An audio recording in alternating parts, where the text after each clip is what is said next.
We're going to go for friend requests next. We're going to hear a clip, and we're also going to hear from one of the stars of the film. Another argument that internet addiction disorder doesn't belong in the DSM is that it's frequently symptomatic of other disorders.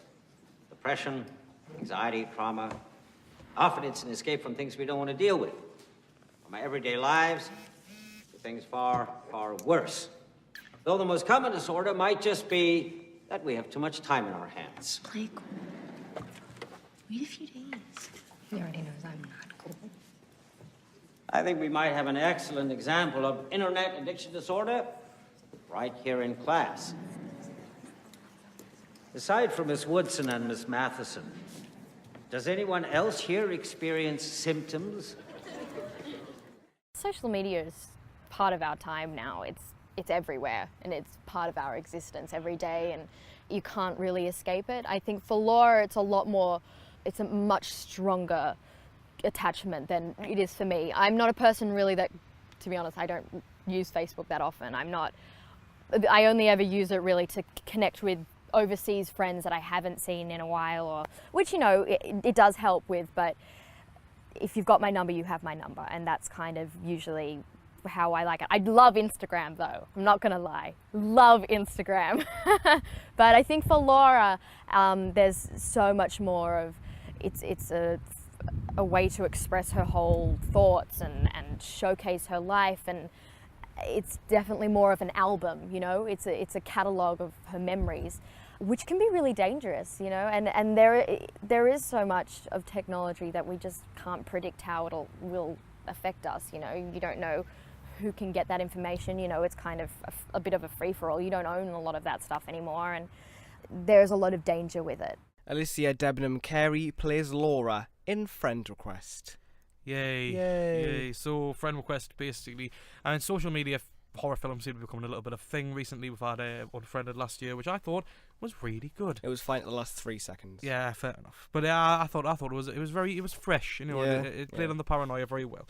This time we've got another one called Friend Request, directed by Simon Verhoeven. Basically, we've got a character called Laura, played by Alycia Debnam-Carey, who's in Fear the Walking Dead spin-off. Who's a very popular college girl, very active on social media, and shares almost everything in her life. She's got over 800 odd friends on Facebook. However, she accepts a friend request from an unknown girl called Marina, who she befriends, who seems to be a very lonely girl and only has her one friend on Facebook.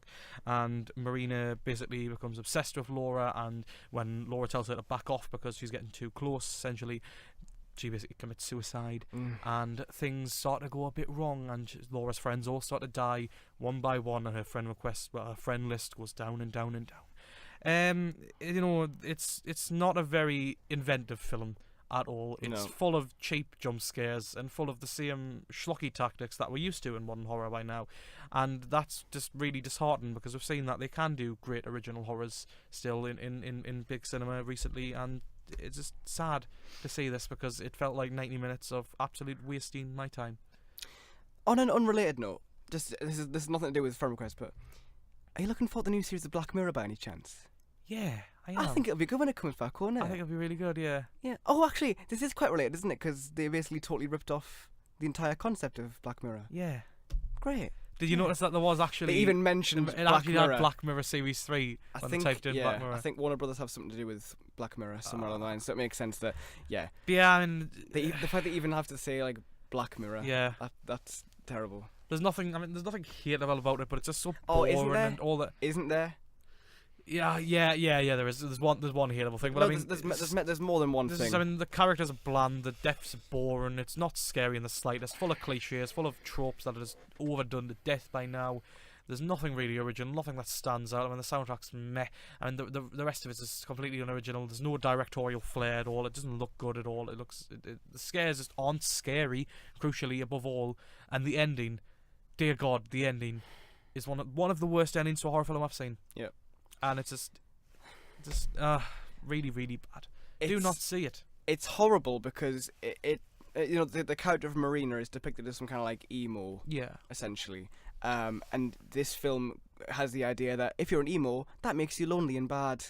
That means you should be laughed at. If you're not like a cool... Well, I mean, she was quite a troubled girl. I mean... No, because the film makes her that way.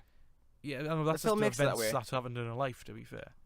But like, I don't think it was painting emo as a bad This is another film that squanders a promise of a film that's going to talk about social media and its problems. What it actually does, the film has no actual point in itself. It thinks it has a point, but it doesn't, because the point defeats itself, really. This girl doesn't really do that much to deserve this happen to her, really.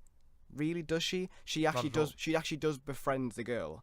Yeah. She shows that she is a nice person. Then what happens is the friends around her, they influence her. So this girl doesn't deserve what happens to her. Her friends obviously do, and they get their dessert. This girl doesn't deserve it. Really, it's just an absolute waste of an idea. Someone with any kind of satire in their body would make something interesting with this concept. The idea that social media is bad, that we share too much of our lives. But this is literally just a horror film. Why can't we have kind of drama films that tackle this issue? The only films that are actually about social media are horror films. Well, they blend genuine horror, which this could be genuine horror. The idea of information on Facebook being taken, and then they have to include this whole thing about wasps.